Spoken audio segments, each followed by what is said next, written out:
శివుడు పార్వతితో వివాహానికై కైలాసానికి చేరుకుని నందితో సనకసనందాదులను రప్పించాడు.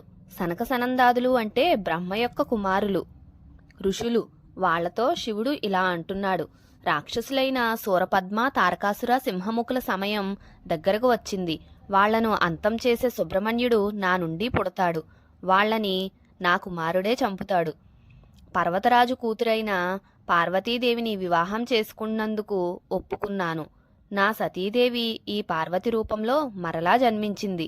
అందుకే వివాహ సమయం నిశ్చయించడానికి మీరు మీ భార్యలతో కలిసి పర్వతరాజు వద్దకు వెళ్ళండి. ఈ శుభకార్యాన్ని మంగళప్రదంగా నెరవేర్చండి అని చెబుతాడు. అలానే శివుని ఆజ్ఞకు పర్వతరాజు అంతఃపురానికి వెళ్ళగా అతని భార్య మేనక షోడశోపచారాలతో పూజలు చేస్తుంది. ఆ ఋషులు, గిరిరాజా, మమ్మల్ని ఈశ్వరుడు పంపించాడు. మీ పుత్రిక అయిన పార్వతీదేవి మీకు ఎంతో సుఖ సంతోషాలను కలిగించింది. మీరు చాలా పుణ్యవంతులు. పార్వతీ పరమేశ్వరుల కళ్యాణం జరుగుతుంది. ఈ కళ్యాణం వల్ల లోకాన్ని పీడించే రాక్షసులను చంపగల కుమారుడు సుబ్రహ్మణ్యుడు పుడతాడు. ఆ శివుడే నీకు అల్లుడయ్యి కాళ్ళు కడిగించుకుంటున్నాడు. ఆ పర్వతరాజు దంపతుల ఆనందం అంతా ఇంతా కాదు. ఆ ముహూర్త సమయం ఎప్పుడో మీరే చెప్పండి అని అడుగుతాడు. ఆ ఋషులు, రేపే పార్వతీ పరమేశ్వర్ల వివాహం జరగాలి. దానికి కావలసిన ఏర్పాట్లు చూసుకోమని శివుని దగ్గరకు వెళ్తారు.